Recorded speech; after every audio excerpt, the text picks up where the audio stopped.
అందరికీ welcome to happy kitchen. ఈరోజు మునక్కాయ కర్రీ ఎలా ప్రిపేర్ చేసుకోవాలో చూసేద్దాం రండి.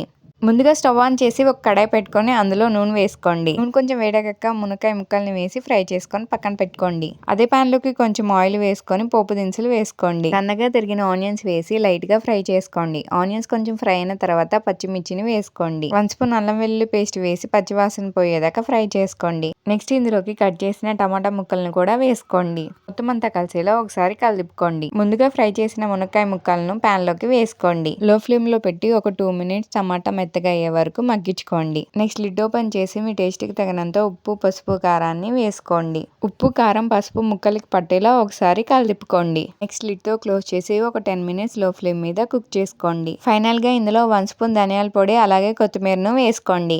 అంతే, ఎంతో టేస్టీ అయిన మునక్కాయ కర్రీ రెడీ. ఈ వీడియో మీకు నచ్చినట్టయితే లైక్ చేసి సబ్స్క్రైబ్ చేసుకోండి. మరిన్ని వీడియోస్ కోసం మన ఛానల్ ని ఫాలో చేయండి.